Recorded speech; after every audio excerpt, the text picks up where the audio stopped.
자, 이제 오늘도 연이어서 계속해서 도피성에 대해서 여러분들과 한 줄 말씀을 나누고자 합니다.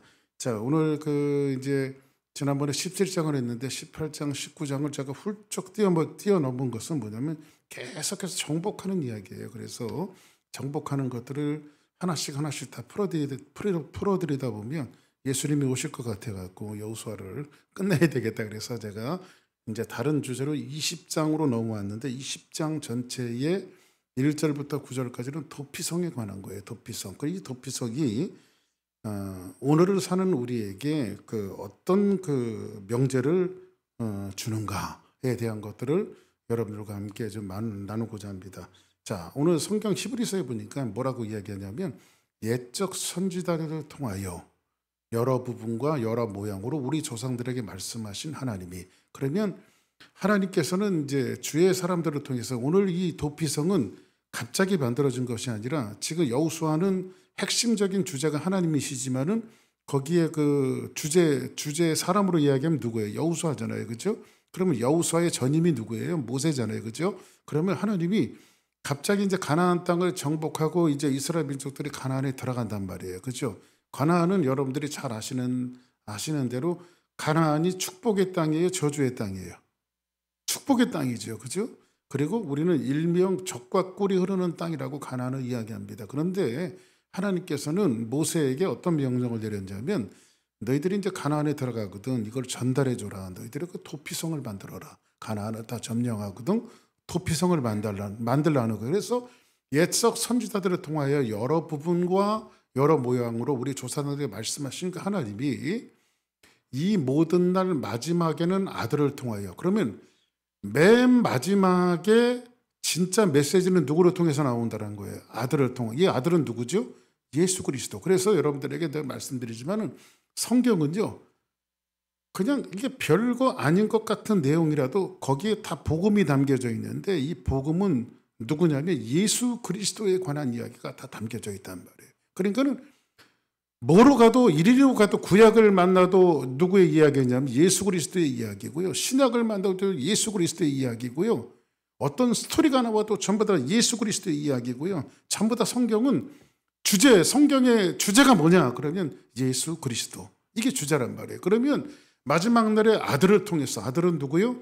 예수 그리스도를 통해서 우리에게 말씀하신 것이다 라고 성경은 말하고 있습니다. 그러면 뭐든지 이리 가도 예수님을 만나고 저리 가도 예수님을 만난다고 하는데 이렇게 한번 생각해 보자고요. 그럼 모세 이야기다. 그럼 모세는 뭘 이야기할까요? 모세는요 맨날 샌드위치는 뭐냐면요 하나님과 백성들 사이를 왔다 갔다 하면서 어떨 때는 풀딱지가 나면 하나님 내가 이 사람들을 놨습니까? 왜 나만 갖고 그럽니까? 하면서 하나님 앞에 대들기도 하고 모세가. 그렇죠?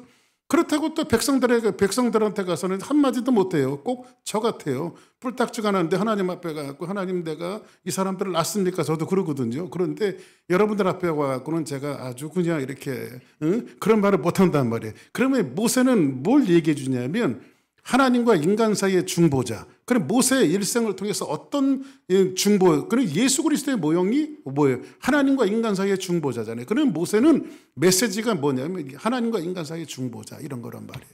그러면 또 예를 들어서 야곱은 뭐냐? 야곱이라고 하는 사람은 아주 교활하고 형의 것을 모든 것을 착취한 사람이잖아요. 근데 이 사람이 서서히 변화되어져 가잖아요. 그죠? 맨 마지막에 황도뼈가 골절이 되어지고 나서도 정신 못 차렸을 때 이 사람이 맨 마지막에 가서 베델로 올라가서 이스라엘이라고 하는 칭호를 받고 그리고 자기 아들들을 축복하는 그 시점에 가고 이 사람이 얼마나 많이 변화되지, 이 처음에 야곱의 모습이 아닌 얼마나 많은 모습으로 변화되어져 있는가를 성경에서 우리에게 보여주고 있잖아요. 처음은 안 그랬는데 그래서 야곱이 뭐라고 이야기하죠? 자기가 자기 아버지 이삭이 받은 축복보다 할아버지 아브라함이 받은 축복보다 자기가 받은 축복이 더 크대요. 이 축복의 크기는 뭐냐면 돈이 많으냐 적으냐 이 의미가 아니라 하나님을 더 만나고 진실되게 만나본 사람이 있으면 나와봐라. 자기가 더 많이 얻어지면서 하나님을 그렇게 많이 알았다는 거예요. 그럼 야곱의 일생을 통해서 우리에게 보여주는 것은 뭐냐면 사람은 죄인이 어떻게 성화되어져 가느냐, 어떻게 하나님을 닮아가느냐에 대한 것들을 야곱을 통해서 우리에게 보여주고 있단 말이에요. 할렐루야. 그래요, 안 그래요? 그렇죠? 뭐 또 예를 들어서 요셉 같은 사람은 어떤 사람입니까? 처음서부터 이 사람은 괜찮은 사람이야. 그렇죠? 근데 가면서 더 괜찮아져요. 그죠? 그리고 어리석게도 하나님은 원망하지 않아요. 그러니까 하나님의 영화로운 사람의 모습들을 이 요셉 같은 사람을 통해서 보여주고 있단 말이에요. 그러면 성경에서 나와 있는 이런 인물 한 사람 한 사람이라 할지라도 성경이 말하는 것은 전부 다 복음에 충실하다. 전부 누구의 모형이다? 예수 그리스도의 모형이 거기에 담겨져 있다라고 하는 것입니다. 그러면 오늘 본문에서 도피성이 나오는데 제가 여러분에게 한번 질문해 볼게요. 도피성은 아까 말씀드린 대로 축복의 땅이에요, 저주의 땅이에요?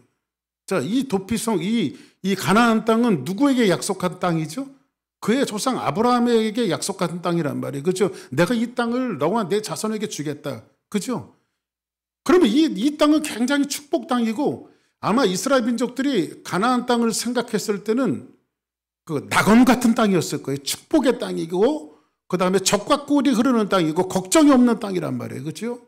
그런데 하나님은 여기에다가 뭘 만들려고 그래요? 도피성. 도피성은 뭐냐면 죄인들이 도망가는 데예요. 그러면 낙원 같은 가나안에 죄인이 있다는 거예요, 없다는 거예요? 죄인이 있다는 거예요. 그죠? 젖과 꿀이 부족함이 없는 그 땅에 죄인이 있다는 거예요, 없다는 거예요? 자, 그러면 인간의 속성은요, 하나님께서 성경에 나와 있는 가장 완벽한 공간이 한 군데가 있었어요. 완벽한 공간이 한 군데가 있었는데 하나님이 만드신 완벽한 공간이 에덴 동산이란 말이에요. 그죠? 하나님 보시기에 찬사를 높였으니까 하나님 보시기에 좋았더라. 찬사를 높였으니까 이 에덴 동산은 모험하고 하나님 만드신 공간에 굉장히 그러는 공간은 없었어요. 근데 거기서 뭐가 발생하죠? 죄가 발생해요. 자, 그러면 이런 사람 있죠. 내가 돈만 있으면 죄 안 짓고 살겠는데 아닙니다. 돈 많으면 죄 더 많이 져요. 그죠? 건강 있으면 죄 안 짓고 살 텐데 그냥 여러분들 그냥 죄 지을 건강이 있느니 골골 그냥 이렇게 죄 안 지며 사는 게 낫습니다.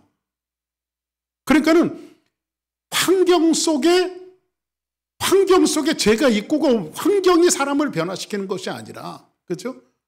아무리 완벽한 공간이라 할지라도 그 완벽한 공간이 사람을 변화시키는 것이 아니라는 거죠. 그런데 지금 하나님은 가나안 땅을 거반 점령했을 때에 모세에게 말씀하신 이 말을 여호수아에게 다시 이야기하시는 거예요. 너희들이 내가 너의 선임자였던 모세에게 이야기한 것처럼 너는 그 땅에 도피성을 만들어야 되겠다. 이렇게 말합니다. 그러면 여기에서 뭐라고 말하냐면 20장 2절 오늘 본문 한번 봅시다. 시작. 자손에게 말하여 이르기를 내가 모세를 통하여 너희에게 말한 도피성들을 너희를 위해 정하여. 자, 보세요. 이스라엘 자손에게 말하여 이르기를 내가 모세를 통하여. 그렇죠? 여호수아에게 즉흥적으로 준 거예요. 모세 때 주신 말씀이에요. 모세를 통하여 너희에게 말한 도피성을 너희를 위해 정하여. 이게 그러니까 도피성은 하나님을 위한 거예요? 우리를 위한 거예요?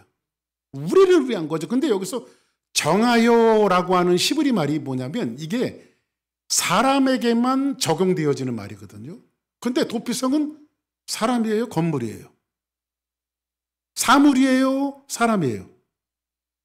근데 이 정하여라고 하는 이 히브리 말이 사람에게만 적용되어지는 말인데 왜 건물과 사물에게 정하여라고 하는 말을 썼을까요? 이 정하여라고 하는 이 말을 쓴 이유는 뭐냐면 결국은 도피성이라고 하는 이 도피성은 누구를 가리키냐면 앞으로 오실 예수 그리스도를 가리키기 때문에 그래요. 그러니까 이 말이 결론부터 이야기하냐면 아무리 신라금 같은 땅이라 할지라도 죄인은 존재하고 죄인이 피할 것은 도피성의 모형인 예수님밖에 없다라고 하는 사실을 이 말씀을 통해서 보여주고 있는 거예요. 그게 죄 지었으면 어디 가야 돼요, 우리에게? 여러분들, 죄를 안 지으려고 노력하는 것도 굉장히 중요하죠. 그러나 죄를 지으면 어떻게 될까요? 죄를 지으면 한번 따라 합시다. 나는 그래서 예수님이 필요해. 할렐루야.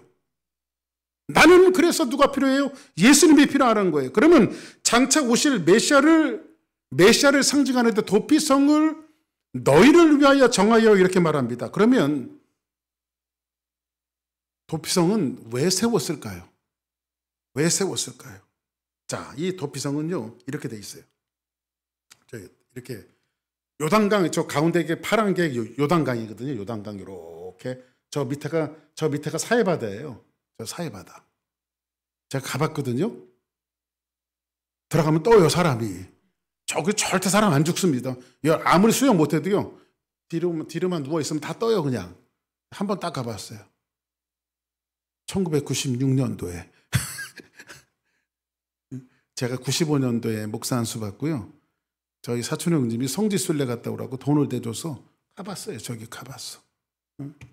근데 저 요단강을 중심으로 좌측의 세계, 우측의 세계. 그러니까는 게데스, 세겜, 헤브론, 베셀, 라멀, 골란. 이 골란이라고 하는 말은요, 말 그대로 우리말로 곤란하다가 아니에요. 피할 곳이란 말이에요. 피할 곳. 자, 그런데 요 이스라엘 가나안 땅에서요, 사람이 죄를 지었으면 어디든지 빨리 가는 도피성이 있는데 어디든지 반나절이면 갈 수 있는데요. 반나절이면. 그 죄 지은 사람은 어디 가야 돼요? 예수님이 6군데나 계신다고 6군데나 빨리 피하면 되는 거예요, 전리요. 그러면 살아요, 죽어요? 살아요. 이거를 지금 누구에게 명령하고 있는데 가나안 땅에 들어가면 너희들이 낙원 같고 거기서 고생이 끝날 것 같으냐? 자, 우리 식으로 이야기하면 너희들이 예수 믿고 구원 받으면 구원으로 끝날 것 같은 예수 믿는 사람에게도 항상 곤란한 모습이 찾아와요, 안 찾아와요? 찾아오죠. 여러분들 지난 한 주간 동안 사시면서 죄 졌어요, 안 졌어요? 죄 졌죠. 근데 여러분들이 왜 주일날 교회 나와야 될까요? 예? 우리는 곤란하니까 나오는 거야. 곤란으로. 할렐루야. 그죠? 제 속죄함을 받으러 나오는 거란 말이에요. 그래서 이 도피성은 뭐냐면, 도피성은 다른 말로 얘기하면 피난처예요. 그러면 이 말을 민수기 35장에 보면 이렇게 이야기하고 있어요. 이 도피성으로 가는 길들이 있을 거 아니에요. 그죠? 길들이 있는데 민수기 35장 한번 집에 가서 쭉 한번 읽어보세요. 거기 보면요. 히브리 사람이면 남자면 1년에 한 번씩은요. 1년에 한 번씩은 나와서 작업을 해야 돼요. 왜냐하면 비가 오거나 그러면 길이 떠내려갈 수도 있고 그 중간중간에 표지판이 있단 말이에요.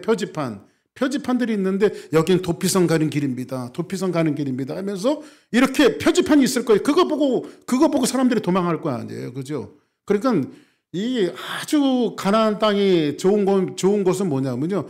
그 도망갈 때를 알려주는 땅이 가나안 땅이에요. 할렐루야. 도망갈 때를 알려주는 땅이. 그런데 거기 표지판도 그렇게 길이 유실이 됐으면 길도 다시 이렇게 깎아서 평평하게 만들고 이렇게 1년에 한 번씩. 왜냐하면 그 길을 왜 닦아야 되죠? 혹시 나도 그 길을 걸어갈 수 있거든. 그죠? 나도 그 길을 걸어갈 수 있거든. 그러니까 여러분들 세상에 제일 진짜 곤란한 사람이 곤란 자꾸 나오는데 곤란한 사람이 누구냐면 오늘 전수사님하고도 얘기했는데 정직한 사람이 제일 곤란해 보면. 왜냐하면 저희 아버지가 굉장히 정직하고 도덕적인 분이셨습니다. 하나님 없이도 살 수 있는 분이에요. 그런데 저희 아버지가 예수 그리스도를 영접하고 나가고는요 뭐라고 말하냐면 세상에 자기가 가장 큰 죄인이래요. 저희 아버지 항상 그러고 살았어요. 아버지 죄 많이 졌다. 남들보다 훨씬 정직한 삶을 살아가시는데 예수님에게 자기를 투여시켜 보니까 자기 같은 죄인이 없는 거예요. 그렇죠? 예수님의 거룩한 보혈 앞에 여러분들 예수님의 그 영화로운 모습 앞에 우리를 비춰보았을 때에 사도 바울이 뭐라고 얘기해요? 그죠? 처음에는 나는 사도 중에 사도된 자예요. 근데 이 사람이 무르익고 신앙이 더 깊어질수록 그의 고백은 뭐였어요? 이 자기가 막 가진 이 모든 것을 자기에게 해로 여길 뿐더러, 그렇죠? 해로 여길 뿐더러 다 자기가 가진 지식도 자기가 가진 율법적인 사고관도 자기는 바리새인 중에 바리새인이었다라고 하는 것은 바리새인을 자랑하는 것은 뭘까요? 자기는 그렇게 정직하게 살아왔다는 거예요. 바리새인들이 율법대로 살아가는 사람들 아닙니까? 그렇죠? 근데 그것이 자기에게는 해였다는 거예요. 그리스도를 만나고 난 이후에 그 예수님을 만나고 나서 우리는 이런 변화들이 우리 안에 일어나야 되는 거예요. 이런 변화들이. 자, 그래 민수기 33장에 보니까 이렇게 피난처를 위해서 팻말도 수리하고 길도 닦고 1년에 한 번씩 그 히브리 남자들이면 이 일에 동원하게 되어졌는데, 신명기 19장에 가보면 이런 말이 있습니다. 도피성은 지형적으로 높은 곳에 있어요. 도피성은 어디 지형적으로 어디 낮은 곳에 있어요? 높은 곳에 있어요? 높은 곳에 있다라고 하는 것은 안전하다는 거예요. 자, 여러분들 우리가 이스라엘 사람들을 시브리 사람들이라고 말하는데 시브리인이라고 말하잖아요. 그죠? 그러면 시브리인의 첫 번째 시브리인이 누굴까요? 제일 첫 번째 시브리인이 누굴 거야 돼요? 제일 처음 시브리인. 누굴 것 같아요? 아주 쉬워요. 예? 근데 틀려도 좋으니까. 예? 권사님 알 것 같은데, 엄권사님. 예? 아브라함. 맞았어요. 아브라함이에요. 예? 첫 번째 시브리인이 아브라함인데, 아브라함이 하란을 떠나서 유브레다 강을 건너오거든요. 그러니까 시브리라고 하는 거 강을 건너온 사람 이런 뜻이에요. 강을 건너온 사람. 강을 넘어온 사람. 어디를 향해서? 가나안 땅을 향해서. 하나님의 축복의 땅을 향해서 강을 건너온 사람. 그래 시브리 사람 이렇게 하면 강을 건너온 사람 이런 뜻이에요. 그 첫 번째 강을 건너온 사람이 누구냔 말이에요. 아브라함이란 말이에요. 아브라함. 근데 이 아브라함이 이 도피성은 강을 건너온 아브라함, 선택받은 민족만 건너온 것이 아니라 아브라함은 히브리인으로서 강을 건너와서 가나안 땅을 개척한 사람이라면, 개척자의 가나안 땅에는 누가 머물 수 있냐면 당연히 시브리인들은 머물죠. 그런데 이 도피성에 갈 수 있는 자격은 신명기에 보면요, 꼭 히브리인만 들어가는 것이 아니에요. 나그네도 들어갈 수 있고요, 과부도 들어갈 수 있고요, 또 뭐 심지어 종이라도, 이방인이라도 죄를 지었으면 얼마든지 들어갈 수 있는 거예요. 그러면 이 도피성은 누구든지 오면 보호해 주는 거예요. 그러니까 예수님이 뭐라고 말해요? 누구든지 다 내게로 오라는 거죠. 내게. 이 도피성은 누구의 모형이에요? 예수님의 모형이란 말이야. 그러니까 이방인이든 과부든 종이든 자유자든 다 내게로 오라는 거예요. 그죠? 하나님이 세상을 이처럼 사랑하사 독생자를 주셨으니 이는 저를 믿는 자마다 멸망하지 않고 영생을 얻게 하려 하십니다. 믿는 자마다. 믿는 자는 누구예요? 히브리 사람만 그래요? 아니죠. 그러면 여기에 교회의 역할이 담겨져 있는데, 우리는 영적인 히브리인이라고 한번 생각해 보자고. 우리는 강을 건너온 사람, 영적인 아브라함의 자손으로서 강을 건너온 사람으로서 이 스프링 브린지 지역에 주사랑교회라고 하는 도피성을 만들었단 말이에요. 주사랑교회라고. 누구를 모시고? 예수 그리스도를 모시고. 그러면 여러분들이 해야 될 것은 뭐예요? 우리 장로님이 아주 예배 시작하시기 전에 좋은 말씀 해주셨는데, 제가 힘을 좀 더 써봐야 되겠습니다. 하는 일을 이미 충분히 많이 하고 계십니다. 그런데 우리가 해야 될 일이 뭐예요? 그래, 교회의 1차적인 것은 제일 중요한 것은 바로 전도예요. 전도. 왜냐하면 이곳에 도피성으로 만들면 정말 예수님이 필요한 사람들을 자꾸 교회로 데리고 나와야 되죠. 누구든지. 그러니까 여러분들 교회에 올 때는 한번 따라합시다. 교회에 올 때는 다시 한번 따라합시다. 전도할 때는 사람 가리지 말자. 사람 가리지 마세요. 누구예요? 여기 지금 이 도피성은 오늘 이 성경에 이야기하는 것은 살인자들이 가는 곳이에요. 살인자들이 가는 곳. 자, 그러면 이 도피성은요, 부지 중에, 그러니까 고의로 살인한 사람도 있겠지만 여기서 말하는 건 부지 중에. 그러니까 여러분들 요즘 말로 얘기하기 이런 겁니다. 과실치사. 그렇죠? 과실치사. 나는 죄를 지을 의도가 없었어. 그런데 갑자기 돌을 이렇게 하고 하다 톡 던졌더니 이 조그만 이 돌이 옆에 있는 바위를 건드려도 바위가 막 움직이네. 바위가 밑으로 딱 떨어지더니 밑에 지나가는 사람을 쳤어. 그럼 그 사람이 죽었단 말이에요. 그럴 일이 있어요, 없어요? 있어요. 응? 요즘에 그 한국 같은 싱크홀 하든 한국은 전부 다 두더지만 살아요. 보면 그냥 지하실이 얼마나 많은지. 예? 제가 전철을 타고 이번에도 저 이제 전철을 한번 타봤거든요. 그래서 이제 요즘에는 그 왜 애플리케이션이 잘 돼 있어 갖고요. 내가 여기서 이제 분당에서 뭐 종로를 간다 하면은 몇 시간 어디서 갈아타는지 다 보여줘요. 그게 애플리케이션이. 그래서 그거 딱 눌러 갖고 이제 했는데 그 오르락 내리락 하기가 여간 힘든 건 아니더라고요. 보니까 전철 타는 게. 예? 근데 요즘에 한국이 막 땅을 이렇게 막 많이 파다 보니까 이제 싱크홀이 생겨갖고요. 갑자기 땅 꺼짐 현상이 생기는 거예요. 위에가. 그래서 멀쩡한 사람들이 멀쩡한 차가 가다가 빠져가고 사람도 죽고요. 그죠? 그 누구 탓일까요? 정부 탓일까요? 건설회사 탓일까요? 대통령 탓일까요? 아무튼 범인은 있을 거예요. 그죠? 근데 이렇게 과실치사인데 이렇게 도피성으로 그러면 이제 제가 이제 이쪽에 모압 땅에 있다가 죄를 졌어. 그럼 어디로 갈까요? 베셀로 가야 돼. 베셀로. 반나절이면 가니까 일단 목숨은 부지하고 봐야 되니까. 그죠? 그럼 저 안에 들어갔어요. 제가. 일단 들어간 사람은 죽어야 살아요. 저기에 도피성에 들어간 사람은 절대 어떤 이유로든지 내놓을 수가 없어요.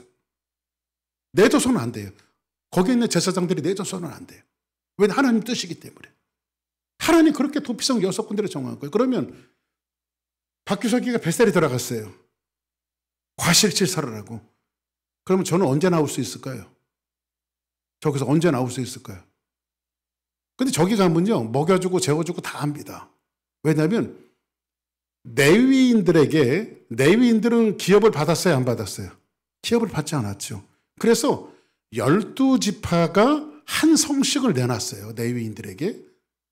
레위 족속에게 12지파가 한 성을 내놨고 그 중에 6군데 하나님께 도피성을 만들었고 이 6군데 실질적인 주인 역할을 하는 사람들이 누구일까요? 레위지파들이에요. 레위지파들. 그러면 여기에는 누가 있어요? 제사장들이 있단 말이에요. 제사장들. 그러면 저기에서 박규석이가 피했는데 저기서 언제 나올 수 있을까요? 자, 봅시다. 성경 볼까요? 언제 나올 수 있는지. 자, 그 살인자는 회중 앞에서 재판을 받기까지. 자, 그러면 회중 앞에 재판을 받으면 과실치사라도 사람들은 용서를 해줄까요? 안 해줄까요? 해줄 확률이 많겠어요? 안 해줄 확률이 많겠을까요?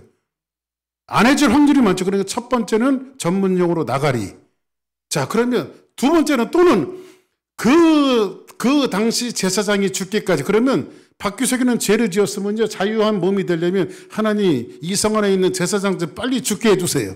그렇게 기도해야 돼요. 그 당시에 제사장이 죽으면 자유를 얻을 수 있어요. 이 말이 뭐냐면 예수 그리스도께서는 만인의 제사장이며 인류를 위해서 단번에 자기의 몸을 들이시면서 우리를 용서하셨기 때문에 그것을 상징적으로 표현해주고 있는데 우리가 용서받을 수 있는 것은 큰 대제사장이신 예수 그리스도께서 십자가에 죽으셔야만 우리가 용서를 받을 수 있단 말이에요. 그 나올 수 있는 방법은 누구예요? 예수님이 죽어야 돼요. 아멘. 우리가 죄 용서받으려면 누가 죽어야 돼요? 너무 죄송한 소리지만 예수님이 돌아가셔야 돼요. 십자가에서. 그래서 예수님은 도피성은 낮은 곳에 있다고 그랬어요? 높은 곳에 있다고 그랬어요? 높은 곳에 있다고 그랬죠? 높은 곳은 안전한데 예수님께서 십자가 위에서 달리신 거예요. 만인들 앞에서. 죄를 용서하시기 위해서. 할렐루야. 그 성읍에 거주하다가 그 후에 그 살인자는 그 성읍 고 자기가 도망하여 나온 자기 성읍 자기 집으로 돌아갈지니라. 그러면 죄 용서받으려면 여러분들은 무슨 기도해야 될까요? 무슨 기도해야 돼요? 여러분들의 죄가, 여러분들 죽을 죄란 말이에요. 그죠? 죄가 용서받으려면 무슨 기도를 해야 될까요? 예수 그리스도께서 나를 위하여 십자가에 돌아가심을 감사하나이다. 할렐루야. 왜 돌아가셨어요? 아프신데 왜 돌아가셨어요? 그런 얘기 하지 말고요. 예수님께서 나를 위해서 돌아가신 것에 대해서 감사하십시오. 할렐루야. 감사하세요. 자, 그러면 이 도피성은 누가 들어간다고 그랬어요? 죄인들이 들어간다고 그랬죠. 죄인들. 이 죄인들이 들어가는데, 자, 보세요. 우리의 신앙에 우리의 신앙생활을 하다가 낙원 같은 땅이며 적과 꿀이 흐르는 땅도 우리는 모함에서 나가야 돼. 믿음의 싸움을 싸워야 된다고 성경은 말하고 있어요. 자, 그러면 우리가 여러분들 믿음의 싸움을 싸운다는 것은 뭘까요? 믿음의 싸움을. 여러분들 그 요한계시록에 보면 이제 요한계시록도 다시 한번 해야 될 텐데 요한계시록에 보면 그 에베소 교회를 향해서 책망하는 것이 한 가지가 있는데 첫사랑을 잃어버렸다고 그래요. 첫사랑. 그러면 첫사랑을 잃어버리는 거가 뭘까요? 첫사랑을. 뭐가 첫사랑을 잃어버릴까요? 어떤 의미일까요? 예? 우리 최정민 집사님하고 심주희 집사님하고 사랑을 했단 말이야. 그죠? 예? 그런데 이렇게 얘기해. 당신은 나의 첫사랑이야. 이건 사기입니다. 첫사랑이 또 있을 수도 있어. 그런데 여러분 첫사랑은 깨진다고 그러잖아요. 첫사랑은. 왜 깨지는지 아십니까? 실제로 첫사랑이 깨지는 이유가 있어요. 그런데 이제 살면서 나는 당신이 첫사랑이라고 사기를 치면서 사는 거죠. 그런데 첫사랑이 왜 깨지냐면요. 첫사랑을 할 때는요. 그 사랑을 지킬 만한 실력들이 없을 나이에요. 그렇죠? 뭐 중고등학교 때 뭐 이렇게 뭐 짝사랑도 해보고 사랑도 해보고 그랬지만은 그 나이 때 여러분들 사랑을 지킬 만한 실력이 있어요, 없어요? 그 사랑을 지키거나 책임질 만한 실력이 없기 때문에 사람들은 대부분 첫사랑이 깨진다고 말하는 거예요, 그죠? 여러분들 부부가 있는데 저하고 제 집사람하고 사랑을 한다고. 근데 볼 때마다 눈물 글썽글썽거리고 이거 어떻게 왔어 막 그러면서 맨날 이러면 이거는 정신병자예요. 그죠? 근데 제가 예를 들어서 집에 들어가는데 뭐 좀 열심히 뭐 좀 하다가 며칠 만에 들어가는데 아니 그래 신발을 벗고 들어가는데 저는 나와보지도 않아요. 그래 뿔딱지가 나갖고 제가 아니 며칠 만에 사람이 집에 들어오는데 나와보지도 않냐고. 그랬더니 저희 집사는 누구는 놀고 있는 줄 알아? 나 부엌에서 당신 주려고 밥하고 있지. 한번 따라합시다. 이런 게 진짜 실력이 있는 사랑이다. 거기에 신뢰가 있는 거죠. 사랑을 지키려고 하는 전전긍긍함이 있지 않죠. 거기에는요. 그러니까는 첫사랑을 잃어버렸다라고 하는 것은 처음에 예수님을 만나고 눈물이 그렁그렁 매일 예수님 보면 눈물이 그렁그렁 뭐 이게 아니라 이 에베소 교회가 첫사랑을 잃어버렸다라고 하는 것은 뭐냐면 그리스도와 나와의 만남의 사랑을 키워가지 않았다는 거예요. 계속해서 키워가지 않았다. 처음에 막 가슴 뜨거운데 그 사랑을 이야기하는 것이 아니라 내가 그리스도를 만나고 나서 그 사랑을 점점점 키워가지 않았다. 그러니까 우리가 주님과의 만남이 신뢰가 그러니까 믿음이 기반이 되어 있어야 되는데 우리는 어떨 땐 믿음이 기반이 되어 있지 않고 주일날만 나오면 예수님이 왜 이렇게 매일 새로운지 몰라. 그렇죠? 주일마다 예수님이 새로운 사람들은요 실력이 없는 믿음이에요. 근데 실력 있는 믿음은 뭐예요? 예수님 저 왔습니다. 그죠? 저 왔습니다. 이게 실력 있는 믿음이죠. 자 그럼 봅시다. 올해 한번 성경 한번 볼까요? 신명기 9장 4절에 있는 말씀인데 자 한번 같이 봅시다. 시작. 도피하여 살만한 경우는 이러하니 곧 누구든지 본래 원한이 없이 부지 중에 그 이웃을 죽인 일. 이웃을 죽인 사람들 이런 사람 도피성이 들어가는데 그 다음 5절 시작. 가령 사람이 그 이웃과 함께 벌목하러 살림에 들어가서 손에 도끼를 들고 벌목하려고 찍을 때에 도끼가 자루에서 빠져 그의 이웃을 맞춰 그를 죽게 함과 같은 것이라. 이런 사람은 그 성읍 중에 하나로 도피하여 생명을 보존할 것이니라. 나무를 이렇게 하다가 보니까 도끼가 홀라당 나가갖고 옆에 있는 사람을 쳤네. 그 사람이 도끼를 맞고 죽었어. 그러면 이걸 과실치사라고 말한단 말이에요. 그 부지 중에. 그러면 이 사람은 우리가 객관적으로 생각했을 때 이건 뭐 납득이 가는 상황에 안 가는 거예요. 근데 도끼 맞아서 죽은 가족들은 납득을 하겠어요? 안 하겠어요? 안 하죠. 그렇죠? 안 하죠. 이런 사람들이 어딜 가는 거예요? 도피성으로 가는 거예요. 그 다음 6절을 볼까요? 시작. 본래 원한이 없으니 죽이기에 합당하지 아니하나 두렵건대 그 피를 보복하는 자의 마음이 복수심에 불타서 살인자를 뒤쫓는데 그 가는 길이 멀면 그를 따라 잡아 죽일까 하노라. 그렇죠.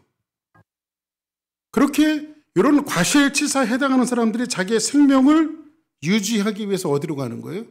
도피성으로 가는 거예요. 여러분들 그래서 조금 아까도 말씀드렸지만 가나안 땅이 젖과 꿀이 흐르는 땅이고 조상적부터 약속되어진 그 낙원 같은 땅이라 할지라도 사람이 존재하는 한 뭐가 있다? 죄가 있다.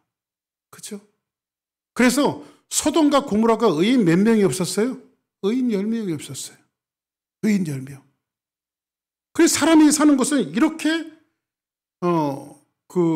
그래서 신명기에 보면요, 동행보복이라고 하는 게 있어요. 동행보복은 뭐냐? 이는 이로, 손은 손으로, 발은 발로, 생명은 생명으로, 눈은 눈으로 반드시 그것을 갚게 돼 있어요. 그죠?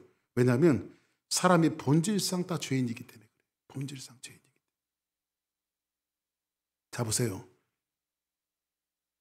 본질상의 죄인이라고 하는 것은 이렇게 한번 생각해 봅시다. 어떤 사람이 죄를 졌어요.